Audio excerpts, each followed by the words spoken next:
अस्सलामुअलैकुम वीवर, मैं ਤੁਹਾਨੂੰ ਆਪਣੇ YouTube ਚੈਨਲ ਤੇ ਵੈਲਕਮ ਕਰਦੀ ਹਾਂ। ਅੱਜ ਅਸੀਂ ਤੁਹਾਨੂੰ ਮਿੱਟੀ ਦੀ ਤਿਆਰੀ ਦੇ ਬਾਰੇ ਵਿੱਚ ਦੱਸਾਂਗੇ ਕਿ ਗਮਲੇ ਦੀ ਮਿੱਟੀ ਵਿੱਚ ਤੇ ਜਿਹੜੀ ਆਮ ਖੇਤ ਦੀ ਮਿੱਟੀ ਆ ਉਹਦੇ ਵਿੱਚ ਕੀ ਫਰਕ ਹੈ।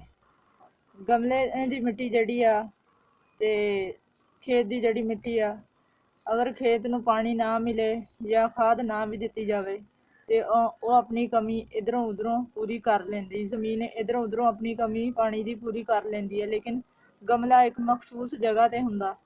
ਇਹਨੂੰ ਪਾਣੀ ਦੀ ਜ਼ਰੂਰਤ ਹੁੰਦੀ ਆ, ਇਹਨੂੰ ਦੇਖਭਾਲ ਦੀ ਜ਼ਿਆਦਾ ਜ਼ਰੂਰਤ ਹੁੰਦੀ ਆ। ਅਤੇ ਜ਼ਮੀਨ ਜਿਹੜੇ ਬਹੁਤੇ ਪੌਦੇ ਆ ਉਹ ਜ਼ਮੀਨ ਦੇ ਵਿੱਚ ਤਾਂ ਹੀ ਬਿਹਤਰ ਤਰੀਕੇ ਨਾਲ ਉੱਗ ਸਕਦੇ ਆ ਅਗਰ ਉਹਨਾਂ ਨੂੰ ਪਾਣੀ ਮੁਨਾਸਬ ਮਿਕਦਾਰ ਨਾਲ ਮਿਲਦਾ ਰਹੇ ਅਤੇ ਪਾਣੀ ਉਹਨਾਂ ਦੀਆਂ ਜੜ੍ਹਾਂ ਦੇ ਵਿੱਚੋਂ ਬਹਿ ਜਾਵੇ। ਇਸ ਤੋਂ ਇਲਾਵਾ ਜਦੋਂ ਵੀ ਕਾਸ਼ਤਕਾਰ ਫਸਲ ਲਗਾਉਂਦਾ ਵਾ, ਉਹ ਪਹਿਲੇ ਆਪਣੀ ਜ਼ਮੀਨ ਨੂੰ ਚੈੱਕ ਕਰਦਾ ਕਿ ਇਹ ਸਹੀ ਹੈ ਕਿ ਨਹੀਂ। ਮਿੱਟੀ ਦੀਆਂ 3 ਕਿਸਮਾਂ, ਇੱਕ ਚੀਕਣੀ ਮਿੱਟੀ, ਇੱਕ ਰੇਤਲੀ ਮਿੱਟੀ, ਇੱਕ ਹੁੰਦੀ ਬਰਬਰੀ ਮਿੱਟੀ। ਆਮ ਤੌਰ 'ਤੇ ਤਾਂ ਜਿਹੜੇ ਐਗਰੀਕਲਚਰ ਦੇ ਨਾਲ ਜਿਹਨਾਂ ਦਾ ਤਾਲੁਕ ਆ ਵਾਸਤਾ, ਉਹ ਤਾਂ ਲੈਬਾਰਟਰੀ ਦੇ ਵਿੱਚ ਟੈਸਟ ਕਰਕੇ ਦੇਖ ਲੈਂਦੇ ਆ ਕਿ ਕਿਸ ਤਰ੍ਹਾਂ ਇਹ ਮਿੱਟੀ ਦਾ ਪਤਾ ਚੱਲਦਾ ਹੈ। ਲੇਕਿਨ ਅਗਰ ਤੁਸੀਂ ਆਪਣੇ ਘਰ ਦੇ ਵਿੱਚ ਕਰਨਾ ਚਾਹੁੰਦੇ ਆ ਕਿ ਤੁਹਾਨੂੰ ਇਹ ਜਾਣਨਾ ਚਾਹੁੰਦੇ ਕਿ ਕਿਸ ਤਰ੍ਹਾਂ ਪਤਾ ਚੱਲੂਗਾ ਕਿ ਇਹ ਮਿੱਟੀ ਰੇਤਲੀ ਆ ਜਾਂ ਬਰਬਰੀ ਆ ਜਾਂ ਚੀਕਣੀ ਆ, ਉਹਦੇ ਵਾਸਤੇ ਤੁਸੀਂ ਲਓ ਮਿੱਟੀ ਨੂੰ, ਥੋੜ੍ਹੀ ਜਿਹੀ ਮਿੱਟੀ ਲਓ, ਲੈ ਕੇ ਅਤੇ ਇਹਦੇ ਵਿੱਚ ਥੋੜ੍ਹਾ ਜਿਹਾ ਪਾਣੀ ਪਾਓ, ਇਹਨੂੰ ਆਟੇ ਦੀ ਤਰ੍ਹਾਂ ਗੁੰਨ ਲਓ। ਜਦੋਂ ਤੁਸੀਂ ਗੁੰਨ ਲਓਗੇ ਨਾ, ਇਹਨੂੰ ਇਸ ਤਰ੍ਹਾਂ ਆਪਣੇ ਹੱਥ ਨਾਲ ਉਛਾਲੂਗੇ ਜਦੋਂ, ਅਗਰ ਤਾਂ ਉਹ ਸਖਤ ਰਹੂਗਾ, ਜੁੜਿਆ ਰਹੂਗਾ ਪੇੜਾ, ਅਤੇ ਉਹ ਚੀਕਣੀ ਮਿੱਟੀ ਹੋਊਗੀ। ਜੇ ਉਹ ਖੁੱਲ੍ਹ ਜੂਗਾ ਫੌਰਨ ਅਤੇ ਉਹ ਰੇਤਲੀ ਮਿੱਟੀ ਹੋਊਗੀ, ਕਿਉਂਕਿ ਰੇਤਲੀ ਮਿੱਟੀ ਜਿਹੜੀ ਹੁੰਦੀ ਹੈ ਇਹ ਫੌਰਨ ਇਹ ਇਕੱਠੀ ਨਹੀਂ ਹੁੰਦੀ, ਇਹ ਖੁੱਲ੍ਹ ਜਾਂਦੀ ਆ। ਇਸ ਤੋਂ ਇਲਾਵਾ ਜਿਹੜੀ ਰੇਤਲੀ ਮਿੱਟੀ ਆ, ਬਾਰਿਸ਼ ਦੇ ਵਿੱਚ ਬਾਰਿਸ਼ ਦੇ ਪਾਣੀ ਨੂੰ ਜਜ਼ਬ ਕਰ ਲੈਂਦੀ ਆ। ਚੀਕਣੀ ਮਿੱਟੀ ਵੀ ਜਜ਼ਬ ਕਰ ਲੈਂਦੀ, ਲੇਕਿਨ ਇਹ ਗਰਮ ਹੋ ਜਾਂਦੀ ਹੈ। ਮਕਸਦ ਇਹ ਤੁਹਾਨੂੰ ਅੱਜ ਅਸੀਂ ਦੱਸਾਂਗੇ ਕਿ ਮੈਂ ਆਪਣੇ ਗਮਲਿਆਂ ਵਾਸਤੇ ਜਿਹੜੇ ਜ਼ਮੀਨ ਦੇ ਵਿੱਚੋਂ ਮਿੱਟੀ ਲੈਂਦੀ ਆ, ਮੈਂ ਕਿਹੜੀ ਮਿੱਟੀ ਲੈਂਦੀ ਆ। ਇਹ ਮਿੱਟੀ ਜਿਹੜੀ ਆ ਇਹ ਹੈਗੀ ਆ ਖਾਲੇ ਦੀ ਮਿੱਟੀ, ਨਹਿਰ ਦੀ ਮਿੱਟੀ, ਜਿਹੜੀ ਨਹਿਰ ਦੇ ਵਿੱਚੋਂ ਨਿਕਲਦੀ ਹੈ, ਜਿਹਨੂੰ ਗਾਰਾ ਮਿੱਟੀ ਵੀ ਕਿਹਾ ਜਾਂਦਾ, ਇਹ ਉਹ ਮਿੱਟੀ ਆ। ਇਹ ਵਾ ਮੱਝਾਂ ਦਾ ਗੋਬਰ, ਇਹ ਵਿੱਚ ਮੈਂ ਉਹ ਪਾਉਂਦੀ ਹਾਂ। ਉਸ ਤੋਂ ਇਲਾਵਾ ਇਹ ਰੇਤ ਆ, ਇਹ ਵਾਲੀ ਇਹ ਰੇਤ ਆ, ਇਹ ਪਾਊਂਗੀ ਮੈਂ ਆਪਣੇ ਗਮਲਿਆਂ ਦੇ ਵਿੱਚ। ਅਤੇ ਇਹ ਹੈਗੀ ਆ ਖੇਤਾਂ ਦੀ ਮਿੱਟੀ, ਇਹ ਮੈਂ ਖੇਤ ਦੇ ਵਿੱਚੋਂ ਲਈ ਹੋਈ ਆ।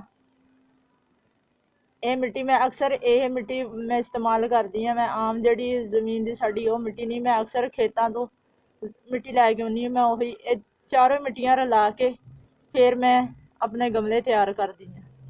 ਅੱਜ ਮੈਂ ਤੁਹਾਨੂੰ ਦੱਸਾਂਗੀ ਕਿ ਤੁਸੀਂ ਅਗਰ ਆਪਣੇ ਗਮਲਿਆਂ ਨੂੰ ਜ਼ਿਆਦਾ ਬਿਹਤਰ ਤਰੀਕੇ ਦੇ ਨਾਲ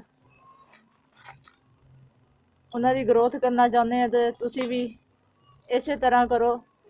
ਅਲਹਮਦੁਲਿਲਾ ਸਾਡੇ ਤਾਂ ਪੌਦੇ ਇਸੇ ਮਿੱਟੀ ਦੇ ਨਾਲ ਹੀ ਗਰੋਥ ਕਰ ਜਾਂਦੇ। ਇਹਦੇ ਵਾਸਤੇ ਮੈਂ ਇੱਕ ਡੱਬਾ ਲਵਾਂਗੀ, ਇਹ ਜਿਹੜੀ ਖੇਤ ਦੇ ਵਿੱਚੋਂ ਲਿਆਂਦੀ ਆ ਉਹਦਾ 2 ਡੱਬੇ ਅਸੀਂ ਭਰ ਕੇ ਪਾਵਾਂਗੇ ਇਹਦੇ।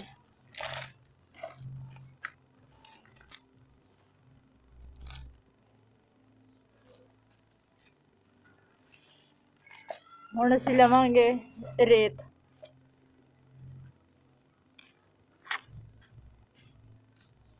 ਇੱਕ ਡੱਬਾ ਇਹਦਾ ਭਰ ਕੇ ਪਾ ਲੈਂ।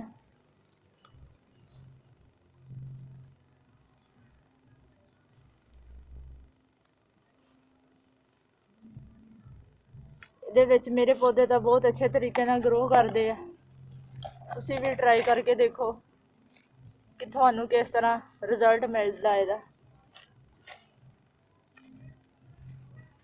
ਇਹ ਮੱਝਾਂ ਦਾ ਗੋਬਰ ਹੈ, ਇਹਦੇ ਨਾਲ ਪੌਦੇ ਬਹੁਤ ਅੱਛੇ ਤਰੀਕੇ ਨਾਲ ਗਰੋ ਕਰਦੇ ਨੇ। ਇੱਕ ਡੱਬਾ ਇਹਦਾ ਪਾਇਆ, ਇੱਕ ਡੱਬਾ ਹੀ ਮੈਂ ਪਾਵਾਂਗੀ ਆ ਜਿਹੜੀ ਗਾਰਾ ਮਿੱਟੀ ਇਹਦਾ।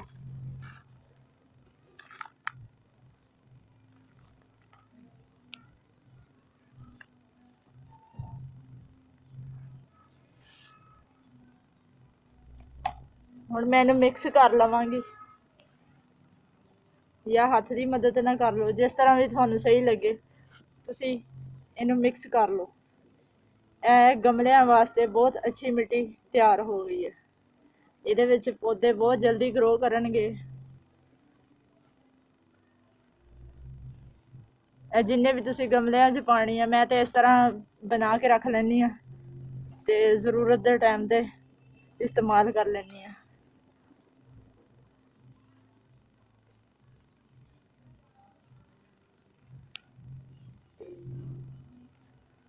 ਹੁਣ ਮੈਂ ਇਹਨੂੰ ਆਪਣੇ ਇਹ ਛੋਟੇ ਛੋਟੇ ਗਮਲੇ ਬਣਾਏ ਆ, ਮੈਂ ਇਹਨਾਂ ਵਿੱਚ ਭਰ ਕੇ ਰੱਖਾਂਗੀ। ਜਦੋਂ ਮੈਨੂੰ ਕੋਈ ਚੀਜ਼ ਦੀ ਲਗਾਉਣੇ ਦੀ ਜ਼ਰੂਰਤ ਪਊਗੀ, ਮੈਂ ਇਹਨਾਂ ਵਿੱਚ ਲਗਾ ਦਾਂਗੀ।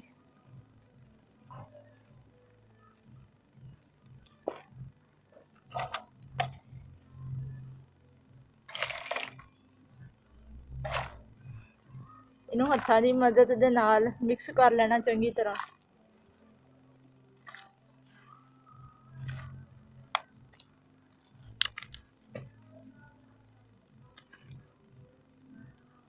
ਇਸ ਤਰ੍ਹਾਂ ਇਹ ਮਿੱਟੀ ਤਿਆਰ ਹੋ ਗਈ।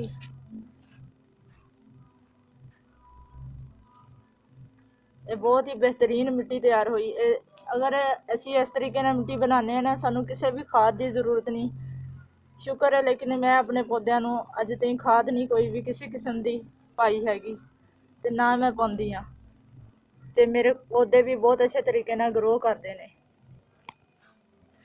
ਤੁਹਾਨੂੰ ਇਹ ਵੀਡੀਓ ਕਿਸ ਤਰ੍ਹਾਂ ਦੀ ਲੱਗੀ, ਆਪਣੇ ਵਿਊਜ਼ ਜ਼ਰੂਰ ਦਿਓ ਮੈਨੂੰ, ਤਾਂ ਕਿ ਮੈਨੂੰ ਪਤਾ ਚੱਲੇ ਤੁਸੀਂ ਮੇਰੀ ਵੀਡੀਓ ਨੂੰ ਪਸੰਦ ਕਰਦੇ ਹੋ ਜਾਂ ਨਹੀਂ। ਅੱਲਾ ਹਾਫਿਜ਼।